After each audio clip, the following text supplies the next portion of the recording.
Hello friends, आप सभी का एग्जाम्पुल 91 में स्वागत है। चलिए आज सेट नंबर 3 है, जो कि सभी एग्जाम के लिए अति महत्वपूर्ण है। अगर आप लोग मेरे चैनल को देख रहे हैं तो नए हैं तो सब्सक्राइब कर लीजिएगा, लाल वाला बटन दबा के सब्सक्राइब कर लीजिए। और आगे इसी तरह हर सेट बिहार दरोगा बीपीएससी जो अपकमिंग है, मतलब कि जो एग्ज़ाम होने वाला है बीएसएससी का, बिहार थर्ड सीजीएल जो है, उसके लिए अति महत्वपूर्ण है। और मेरा एक टेलीग्राम चैनल है जो इस पर रोज़ 50 से 60 क्वेश्चन और पीसीएस का नोट्स शेयर किया जाता है। कृपया आप लोग जाके टेलीग्राम में जाके सर्च कीजिए एग्जाम्पल 91 और वहाँ से जुड़ जाइए। वहाँ पे आपको अच्छा नोट्स मिलेगा जो कि सभी एग्जाम के लिए अति महत्वपूर्ण है। और आप लोग मेरे चैनल पर नया है तो प्लीज़ सब्सक्राइब कर लीजिए। चलिए अब नेक्स्ट आगे की ओर चलते हैं।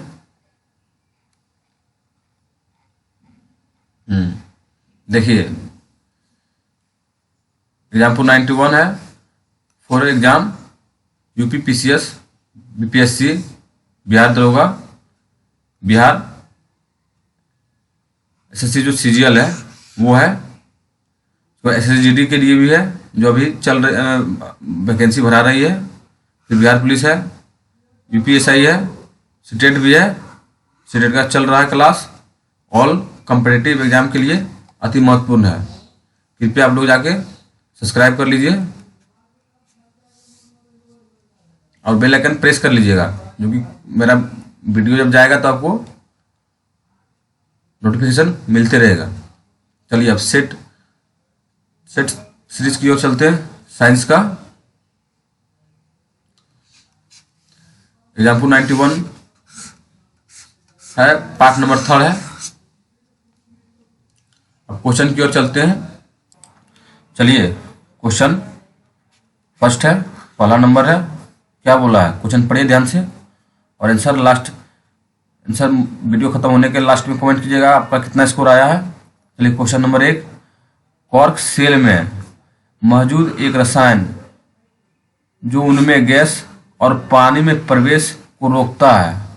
कॉर्क सेल में मौजूद एक रसायन जो उनमें पानी और कॉर्क सेल में मौजूद प्रवेश को रोकता है। इसका आंसर आपका क्या हो जाएगा? सुबेरिन हो जाता है। और सुबेरिन के बारे में कई इंपॉर्टेंट पॉइंट है, ध्यान से सुनिएगा आप लोग। कॉर्क परिपक्व होने पर मृत हो जाती है तथा इनमें वायु भर जाती है, वायु में हवा भर जाती है। उसके बाद सेकंड है पॉइंट, बिंदु सेकंड है, बोतल में लगाए जाने वाले कॉर्क इसका उत्तम उदाहरण है। फिर थर्ड बिंदु को ध्यान से समझिएगा, सुनिएगा। ये क्यूबस सुवेरियम नामक पौधे से प्राप्त किया जाता है। और उसके बाद सबसे अति महत्वपूर्ण बिंदु है जो कि इंपॉर्टेंट है। कवक की जो कोशिका होती है काइटिन की बनी होती है। किसकी बनी होती है? काइटिन की बनी होती है।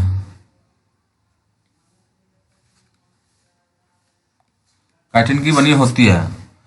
उसके बाद बोला गया है काइटिन जल प्रकृतीय पदार्थ है जो रेगिस्तान, पौधे एवं बाह्य संरचना में होते हैं। यह जल की वाष्पीकरण को रोकते हैं। ये जो है जल के वाष्पीकरण को आपको रोक देते हैं। चलिए नेक्स्ट क्वेश्चन की ओर। क्वेश्चन सेकंड क्या बोला है? बेकिंग पाउडर डाइडस और डाइडस का मिश्रण है। क्या बोला है? बेकिंग पाउडर डाइडस और डाइडस का मिश्रण है। आप लोग जानते होंगे, इसका आंसर हो जाएगा बी, जो सोडियम हाइड्रोजन कार्बोनेट और टाइट्रिक अम्ल का है। सोडियम हाइड्रोजन कार्बोनेट और टाइट्रिक अम्ल का है। इसका भी कुछ इंपॉर्टेंट बिंदु हम लोग ध्यान से पढ़ते हैं। बिंदु 1 में क्या क्या बोला गया है? सोडियम कार्बोनेट का स्वाद कसेला होता है, जिसके स्वाद दूर करने के लिए तथा इसमें स्वाद बनाने के लिए इनमें टाइट्रिक अम्ल मिलाया जाता है। उसके बाद सोडियम कार्बोनेट का सूत्र तो आप लोग जानते हैं, NaHCO3 होता है।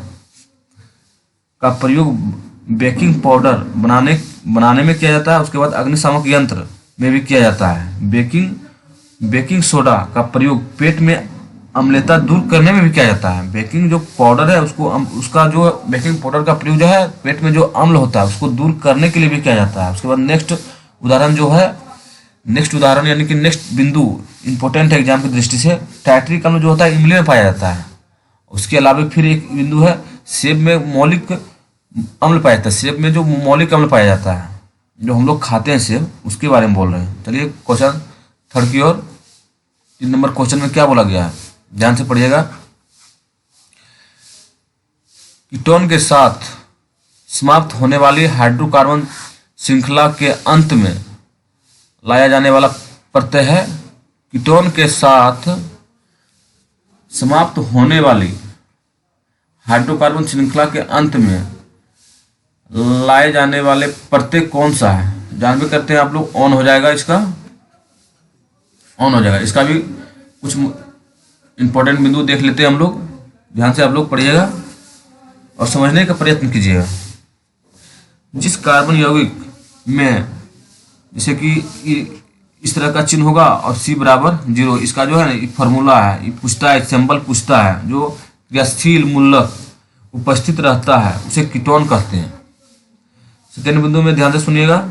कीटोन का सामान्य सूत्र होता है, आपका जो कीटोन है इसका सामान्य सूत्र होता है CnH2n +1 के होल 2 माने CO, यही होता है। इसके अलावे भी है acetone, aldehyde ketone methyl ethanol ketone के साथ मिलकर बनता है। उसके बाद कार्बोक्सिलिक अम्ल का अकार्बनिक समूह, कार्बोक्सिलिक अम्ल का जो अकार्बनिक समूह है आपका, जिससे कार्बोक्सिलिक अम्ल को COOH से पुट करते हैं हम लोग, उसी को IUPAC नाम बोला जाता है। चलिए नेक्स्ट क्वेश्चन की ओर चलते हैं। चलिए क्वेश्चन 4 है। क्या बोला है, दिए गए परिपथ में डैश का प्रभाव वामावर्त होता है। मतलब वामावर्त हो रहा है, ये जो दिख रहा है ना आपको, जो दिख रहा है इसी को मतलब कि हम बोल रहे हैं इधर से इधर जा रहा है, इधर से इधर जा रहा है। और ये तो हो गया प्लस बैटरी, ये हो गया बैटरी का सेगमेंट, बैटरी का हो गया। उसके बाद देखिए क्या बोला है, दिए गए परिपथ में डैश का प्रभाव वामावर्त होता है, आपका इलेक्ट्रॉन का हो जाता है वामावर्त प्रभाव। इसका भी कुछ इंपॉर्टेंट बिंदु को हम लोग देखते हैं, ध्यान से पढ़ते हैं और समझने का प्रयत्न करते हैं। सुनिएगा ध्यान से। इलेक्ट्रॉन का प्रवाह के कारण विद्युत धारा उत्पन्न होती है। इलेक्ट्रॉन के प्रवाह के कारण विद्युत धारा उत्पन्न होती है, लेकिन विद्युत धारा की दिशा इलेक्ट्रॉन के प्रवाह की दिशा के विपरीत होती है। दिए गए परिपथ में विद्युत धारा की दिशा वामावर्त, दक्षिण वामावर्त तथा इलेक्ट्रॉन की प्रवाह की दिशा वामावर्त होती है। इसे समझिए, जो इंपॉर्टेंट बिंदु हम पढ़ रहे हैं समझिएगा। जैसे कि दिए गए परिपथ में विद्युत धारा का दिशा दक्षिण वामावर्त होता है और इलेक्ट्रॉन का प्रवाह वामावर्त होता है। इलेक्ट्रॉन एक ऋणात्मक मूल कण है। उसके बाद बोला गया है, यदि परमाणु के नाभिक के चारों ओर भिन्न ऊर्जा स्तर वाले कक्षाओं में चक्कर काटते रहते हैं, इस पर 1.6 यानी इलेक्ट्रॉन पर जो होता है 1.6 × 10⁻19 कूलम ऋण आवेश होते हैं। इलेक्ट्रॉन का द्रव्यमान होता है 9.1 × 10⁻31 किग्रा होता है।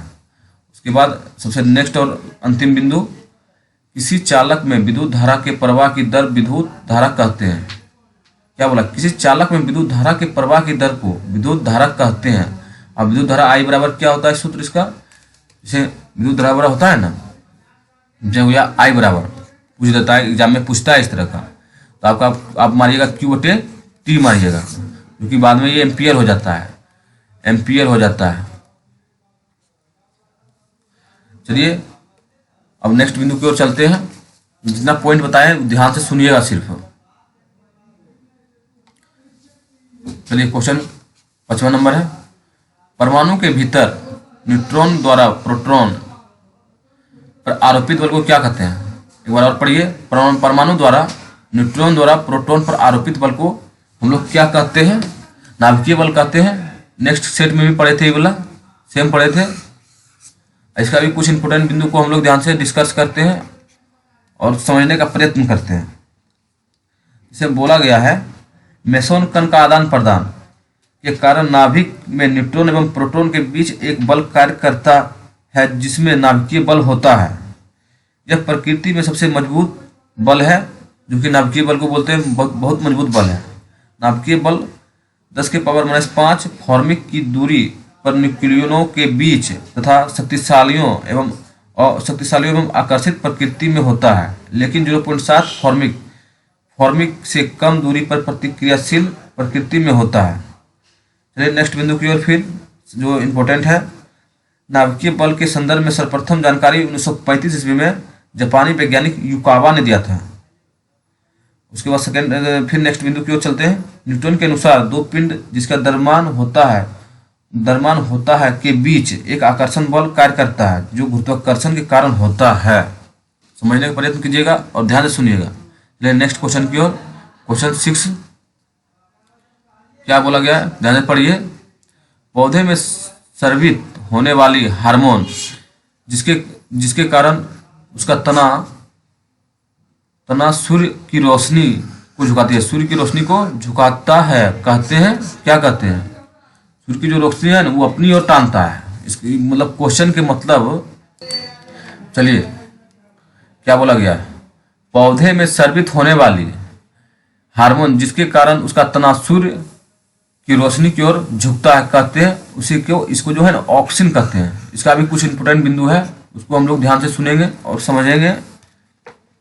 बोला गया है ऑक्सिन की खोज 1880 ईस्वी में डार्विन ने किया था, चार्ल्स डार्विन। ये पौधे की वृद्धि को नियंत्रित करने वाला हार्मोन है। उसके बाद बोला गया है इसके द्वारा निषेचित कुछ फल जैसे टमाटर, स्ट्रॉबेरी, अंगूर, संतरा में यह अनिषेचित फल को प्रेरित करती है। साइटोकाइनिन आरएनए एवं प्रोटीन बनाने में सहायक होता है। साइटोकाइनिन जो होता है ना हमारा, से साइटोकाइनिन हो गया वो आरएनए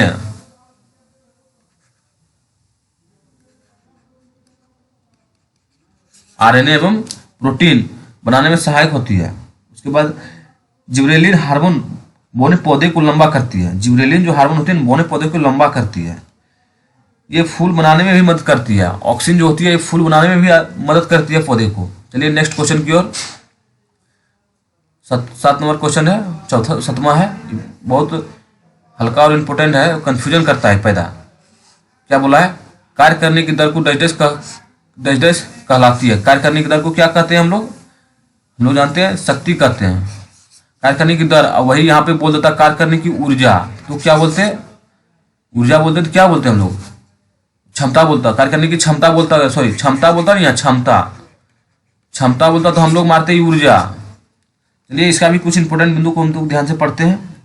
सबसे पहले तो इसका सूत्र जानिए आप लोग। P बराबर होता है, P बराबर W/T होता है, यानी वाट हो गया, इस समय हो गया, टाइम, बल एवं वेग का सदिश गुणनफल कहलाता है।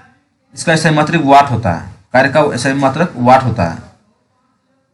उसके बाद कार्य को माप के लिए बल एवं बल की दिशा में वस्तु की विस्थापन के अनुदिश, मतलब कि अदिश राशि को ही अनुदिश बोलते हैं, अदिश गुणनफल के बराबर होता है। उसके बाद कार्य बराबर सूत्र होता है बल गुणे विस्थापन। ध्यान से सुनिएगा और लिखने का प्रयत्न कीजिएगा। उसके बाद बोला गया किसी वस्तु में विस्थापन की दर या एक निश्चित दिशा में प्रति सेकंड वस्तु द्वारा तय की गई दूरी को वेग कहते हैं। समझ गए। नेक्स्ट क्वेश्चन की ओर चलते हैं। अब हम लोग क्या बोला है, क्वेश्चन है 8वां नंबर क्वेश्चन है, किसी विस्फोट के कारण समुद्र के तल पर बनने वाली लहर डैश कहलाती है। किसी विस्फोट के कारण समुद्र के तल पर बनने वाली लहर को क्या कहते हैं हम, कौन सी लहर कहलाती है, अनुदैर्घ्य कहलाती है, अनुप्रस्थ नहीं कहलाती है, अनुदैर्घ्य कहलाती है। कंफ्यूजन नहीं होइएगा। चलिए इसका भी डिटेल हम तोड़ देते हैं, हम लोग ध्यान से सुनिएगा। समुद्र के ऊपरी सतह पर उत्पन्न तरंगें अनुप्रस्थ प्रकृति की होती है। ऊपर जो होती है अनुप्रस्थ प्रकृति की होती है। उसके बाद अनुप्रस्थ तरंगें समुद्र के अंदर गमन नहीं करती है। अंदर जो होती है पानी के अंदर नहीं, अनुप्रस्थ तरंग गमन नहीं करती है। यांत्रिक तरंग जो ठोस द्रव अथवा गैस को संचरित करती है। यांत्रिक तरंग तीन प्रकार की होती है। नंबर एक, यांत्रिक तरंग तीन प्रकार की होती है। नंबर एक अनुदैर्ध्य तरंग होती है।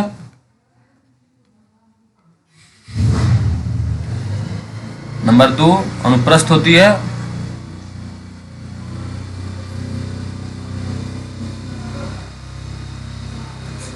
नंबर तीन हो गया सतही तरंग होती है।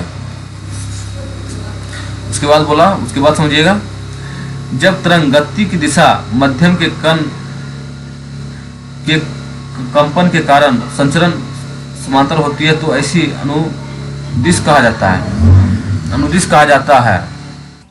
चलिए फ्रेंड्स, बोला गया है, नेक्स्ट पॉइंट की बिंदु ध्यान से समझिएगा। जब तरंग की गति दिशा मध्यम के कण के कंपन करने की दिशा के समांतर होता है तो ऐसी तरंग को अनुदैर्ध्य तरंग कहते हैं। उसके बाद सेकंड बिंदु में नोट कीजिएगा, जब तरंग गति की दिशा मध्यम के कण के कंपन करने की दिशा के लंबवत होती है तो इस प्रकार के तरंग को अनुप्रस्थ तरंग कहते हैं। अनुप्रस्थ और अनुदैर्ध्य में कंफ्यूजन नहीं होइएगा। चलिए क्वेश्चन 9th की ओर क्या बोला है, ध्यान से पढ़िए। पहाड़ से गिर रहे किसी पिंड में होता है, क्या होता है? जब पहाड़ से कोई चीज आप गिराते हैं तो क्या होगा, उसमें दोनों हो जाएगा, गति भी हो जाएगा और स्थिति, दोनों ही ऊर्जा होती है। इसका कारण यही होता है। पॉइंट बिंदु हम नोट करते हैं, बोलते हैं, नोट कीजिएगा आप लोग। सबसे पहले तो पहाड़ पर स्थित वस्तु में केवल स्थिति ऊर्जा होता है। तो पहाड़ पर जो स्थित रहती है उसमें स्थिति ऊर्जा होता है, लेकिन जब वस्तु नीचे गिराई जाती है तो इनमें गति ऊर्जा एवं स्थिति ऊर्जा दोनों होती है। लेकिन जब पृथ्वी से टकराती है तो इसके केवल गति ऊर्जा ही होती है। जब पृथ्वी से केवल टकरा जाएगी तो उसमें गतीय ऊर्जा होगा। और कार्य द्वारा प्राप्त ऊर्जा यांत्रिक कहलाती है। जो कार्य जो होता है उसको यांत्रिक कहते हैं। यांत्रिक ऊर्जा बराबर होता है गति प्लस स्थिति, दोनों हो जाता है। उसके बाद बोला गया स्थिति ऊर्जा। देखिए बोला गया है ना, स्थिति ऊर्जा दो प्रकार की होती है, गति ऊर्जा और एक स्थिति ऊर्जा। अब इस दोनों का स्थिति ऊर्जा है ना, स्थिति ऊर्जा का सूत्र लिख लीजिए, mgh, और गति ऊर्जा 1/2 mv²। बहुत बार पूछा गया है, सभी एग्जाम में, अधिकतर रेलवे के एग्जाम में तो पूछबे करेगा, सूत्र पूछता है, बहुत इंपॉर्टेंट सूत्र है। चलिए नेक्स्ट क्वेश्चन की ओर क्या बोला है, पढ़िए ध्यान से। क्वेश्चन 10वां, कार्य शून्य होने की स्थिति में विस्थापन और लगने वाले बल के बीच डाइडेस होता है। जब हमारा शून्य हो जाएगा तो दोनों के बीच का विस्थापन क्या होता है, 90 डिग्री होता है। इसका भी कुछ इंपॉर्टेंट बिंदु को हम लोग ध्यान से डिस्कस करते हैं। जब बल एवं बल की दिशा में विस्थापन के बीच 90 डिग्री का कोण हो तो कार्य करने का मान शून्य होता है, क्योंकि cos 90 बराबर 0 होता है। जैसे कि cos हो गया ना आपका, cos 90 बराबर हम जानवे करते हैं 0 होता है। उसके बाद बोला गया है कार्य का मान महत्तम तभी होता है जब बल एवं बल की दिशा में विस्थापन के मध्य 0 डिग्री के कोण हो, यानी cos 0 डिग्री बराबर होता है 1।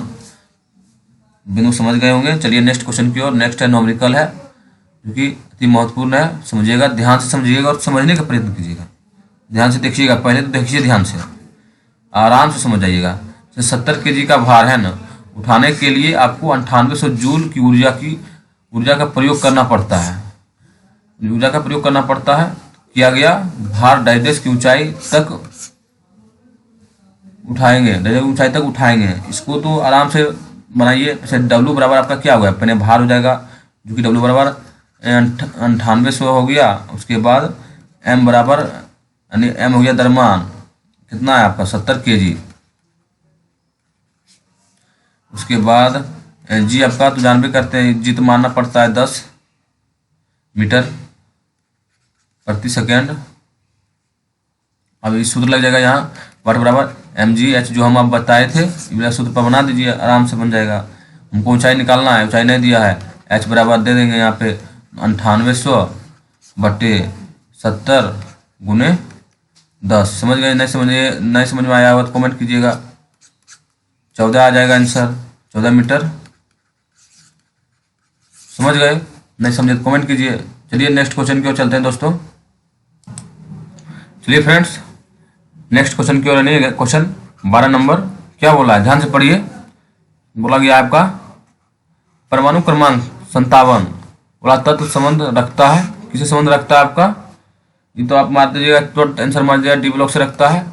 अब इसका भी कुछ इंपॉर्टेंट बिंदु हम लोग इफेक्ट समझने का प्रयत्न करते हैं, ध्यान से नोट भी कीजिएगा और समझिएगा, सुनिएगा, अच्छी से सुनिएगा। सबसे पहले तो जो होता है यह 57 जो है संक्रमण यानी दुर्लभ मृदा का तत्व है। इसकी इलेक्ट्रॉनिक विन्यास आपका 57 के तत्व का इलेक्ट्रॉनिक विन्यास क्या होता है, हो जाएगा आपका Xe बराबर 6d1ds2 हो जाता है। उसके बाद इसका जो परमाणु होता है ना 57 का जो परमाणु संख्या होता है नहीं 57 का होता है लेंथेनाइट बोलते हैं, 57 से लेके 71 के बीच होता है लेंथेनाइट इसको बोला जाता है, पहले बताए थे हम। उसके बाद कुछ और इम्पोर्टेंट बिंदु है, परमाणु की आंतरिक संरचना संबंधित जानकारी के अनुसार प्रत्येक सेल में सब सेल होते हैं। उसके बाद नेक्स्ट बिंदु है, इस उपकक्ष में एस पी डी एवं एफ अक्षरों के रूप में निरूपित किया जाता है। जो सेल होता है ना, जो ब्लॉक जो आपको जो ये ब्लॉक देख रहे हैं, इसका जो होता है कक्ष होता है, एस होता है, पी होता है, डी होता है, एफ होता है, 4 गो होता है, उसी को बोलते हैं। जैसे कि आप देखिए समझिए, एस सब सेल में इलेक्ट्रॉन की संख्या जो होता है 2 होती है। अब पी सब सेल में इलेक्ट्रॉन की संख्या 6 होती है। इसी तरह नेक्स्ट में है सब सेल डी में इलेक्ट्रॉनिक अधिकतम संख्या 10 एवं एफ सब सेल में अधिकतम संख्या 14 तक होती है। चलिए नेक्स्ट क्वेश्चन की ओर। क्वेश्चन 13 नंबर क्वेश्चन में क्या बोला गया है,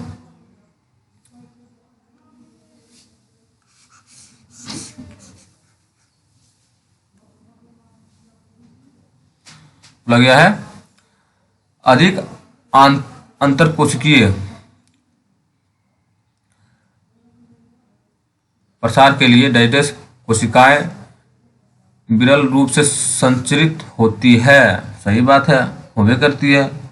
क्या क्या बोला गया है, इसे आंसर इसका होगा प्रेन कायमा वाला। अधिक अंतर कोशिकीय प्रसार के लिए डाइजेस कोशिकीय विरल रूप में संचरित होती है, प्रेन कायमा होती है। इसका भी कुछ इंपॉर्टेंट बिंदु, ये तो हर एग्जाम में पूछता है, बहुत सेट में मिला है भाई, ये तो इम्पोर्टेंट है। आप लोग खाली ध्यान से पढ़िएगा और ध्यान से नोट भी कर लीजिएगा, तो हो सकता है नोट भी कर लीजिएगा। प्रेन कायमा अत्यधिक सरल अस्थायी का उत्तक है। सेकंड बिंदु में है यह तना जड़ एवं पत्ती के एपिडोमर्मो एवं काटर्स में पाया जाता है। जलीय पौधे में तैरने के लिए गुहिका होते हैं जो प्रेनकायमा के बीच पाई जाती है। इस प्रकार प्रेनकायमा का वायुतक या एरोनकायमा कहते हैं। प्रेनकायमा में पाए जाने वाले अंतरकोशिकीय स्थान गैस विन्यास में सहायक होते हैं। कोलोनकायमा उत्तक पौधे के एक भाग में पाए जाते हैं। फ्लोएम जो होता है एक संरचनात्मक उत्तक होता है। यह पौधे में अस्थायी जटिल उत्तक होता है। ये जो होता है पौधे के अस्थायी जो होता है ना, अस्थायी उसमें जटिल उत्तक का कार्य करता है। चलिए नेक्स्ट क्वेश्चन की ओर चलते हैं। क्वेश्चन नंबर 14 है, ध्यान से देखिए। सब जो है ना इंपॉर्टेंट बीपीएससी में तो आपका 30 को पूछेगा, बात हमेशा याद रखेगा, 30 को तो पूछबे करेगा। और दरोगा में 25 को पूछता है साइंस, इस सबके लिए इंपॉर्टेंट अति महत्वपूर्ण है, इसलिए देखते रहिए। चलिए नेक्स्ट क्वेश्चन की ओर। क्या बोला है क्वेश्चन, तत्व का परमाणु सबसे बड़ा, डाइजेस का परमाणु सबसे छोटा होता है। मैं आपको देते हैं 2 सेकंड का देते हैं, ध्यान से देखिए और मारिए। क्या बोला है, तत्व डाइजेस का परमाणु सबसे बड़ा और तत्व डाइजेस का परमाणु सबसे छोटा बोलता है, बोला है ना। एफ यानी फेरिंग हो गया, आई हेलियम हो गया हीलियम हो गया, फेरिंग और हीलियम हो गया। इसमें इसका भी कुछ इंपॉर्टेंट बिंदु है, उसको भी हम लोग ध्यान से समझते हैं, अच्छे से समझने का प्रयत्न करते हैं। त्रिज्या के आधार पर सबसे बड़ा परमाणु फेरिम कहलाता है और त्रिज्या के आधार से सबसे छोटा परमाणु हीलियम कहलाता है। जैसे फेरिन की परमाणु संख्या 87 होती है, हीलियम की 2 होती है। सबसे भारी धातु ऑस्मियम होती है, सबसे अधिक धात्विक तत्व लिथियम होती है, सबसे अधिक और धात्विक तत्व लिथियम होती है। फ्रेक्सियम फ्रेक्शियम की परमाणु संख्या कितनी होती है? 87 होती है, जबकि हीलियम की होती है 2 होती है। चलिए नेक्स्ट क्वेश्चन की ओर चलते हैं। इसका बिंदु समाप्त हो गया। ये आ गया आपका, ये भी है मानिए एक तरफ से न्यूमेरिकल है, लेकिन ये सबको दिमाग में छापिए। क्या बोला है? 120 केजी द्रव्यमान की बंदूक से एक 0.04 केजी द्रव्यमान की गोली दागी जाती है। यदि गोली की बंदूक के मुख से निकलने की गति 90 मीटर प्रति सेकंड है तो बंदूक की प्रतिघात गति कितनी होगी? कि बोला बंदूक की प्रतिघात गति कितनी होगी?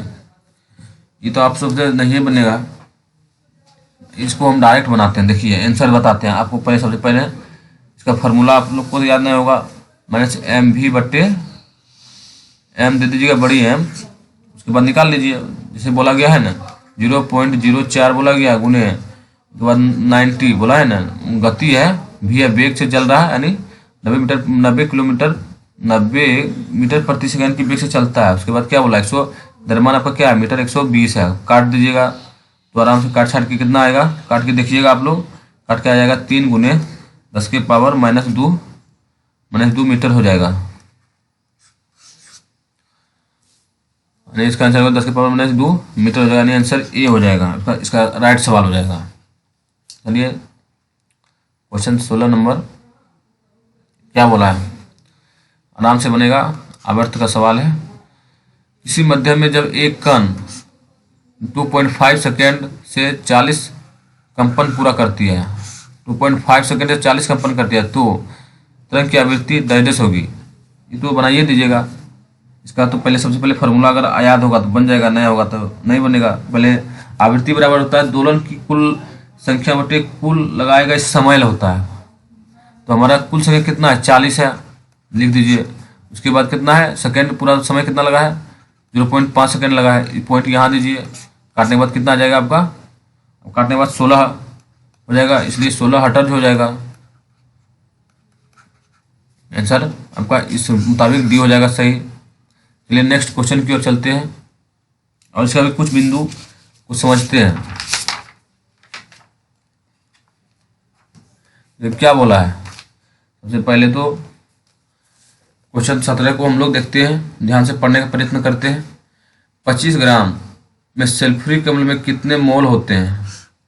कितना मोल होते हैं? कितना मोल होते हैं बताइए, जल्दी बताइए फटाफट। चलिए बताइए जल्दी कितना हुआ। तो बोला है 25 ग्राम बोला है ना। पहले तो सल्फ्यूरिक अम्ल का फॉर्मूला आप लोग जानते हैं तो बना दीजिएगा, नहीं जानते नहीं बनेगा। H2SO4 होता है। तो इसको लिखिए, पहले इसको लिखना है 2 + 32 + 64। कहाँ दिए आप लोग समझ गए होंगे। 2 + 32 यहाँ 1 होता है, इसका 1 होगा, इसका 32 सल्फर है और वो है ना, मतलब कि ये है सल्फर का हो जाएगा आपका क्या बोलता है उसको, क्या वो करता है, देखिए 32 हो गया। उसके बाद पूरा जोड़िएगा तो 98 आ जाएगा। 98 हो गया, 98 में भागा दीजिएगा 25 से। तो आप सॉरी 25 से भगा देना है हमको 98 से, तो हो जाएगा 0.255, यानी जो कि आंसर आपका फर्स्ट सही है। चलिए क्या अब नेक्स्ट क्वेश्चन की चलते हैं, 18 की ओर चलते हैं। बोला है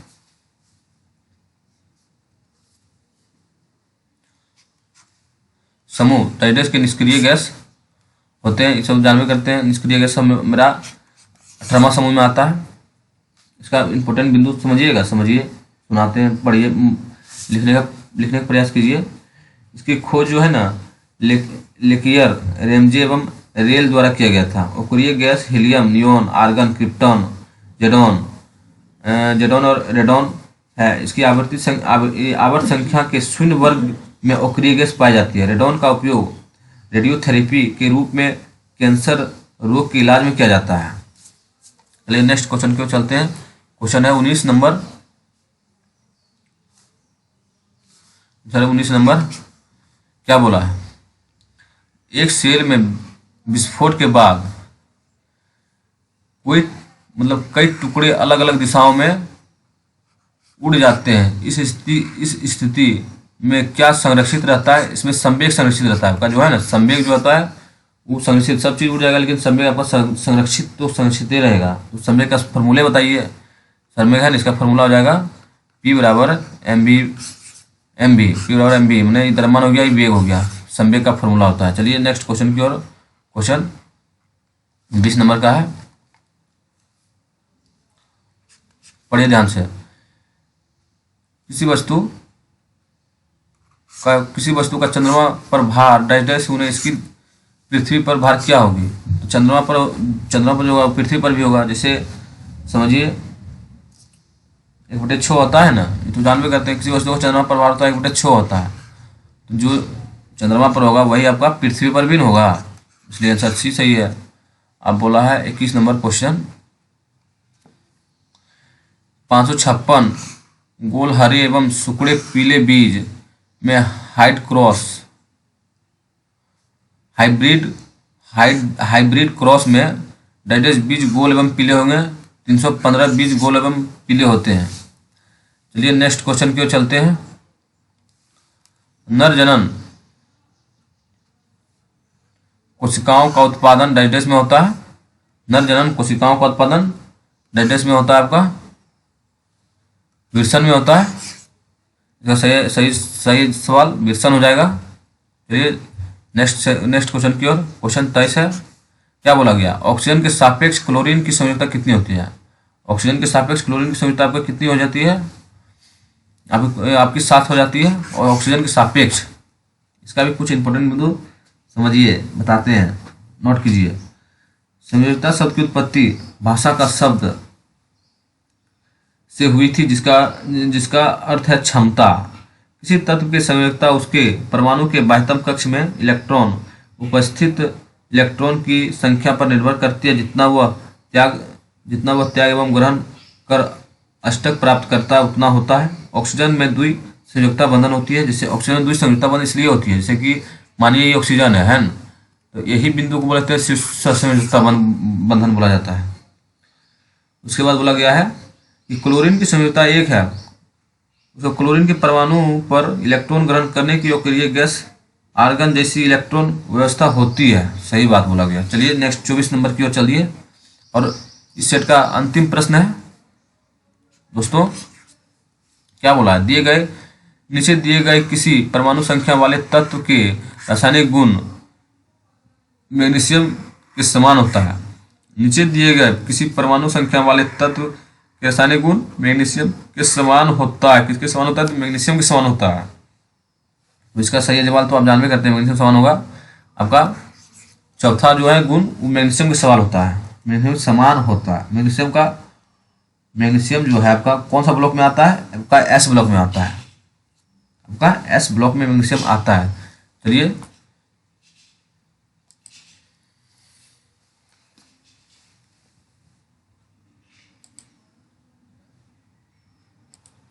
अगर आपको अच्छा लगता है सब्सक्राइब कीजिए और चैनल को ग्रो करवाइए दोस्तों। इसी तरह आपको हर सेट मिलेगा सब एग्जाम के लिए, बहुत ही महत्वपूर्ण होगा। नेक्स्ट की ओर देख लीजिए, आपका अपना चैनल है रामपुर 91, इसलिए जितना से जितना हो सके उतना शेयर कीजिए और चैनल को ग्रो करवाइए, क्योंकि हमको पढ़ाने में मन लगे और हर रोज दिन एक सेट इसी तरह डिस्कस करके छोड़ते रहेंगे, जो कि आपके लिए अति महत्वपूर्ण होगा। ठीक है, आप विदा लेते हैं।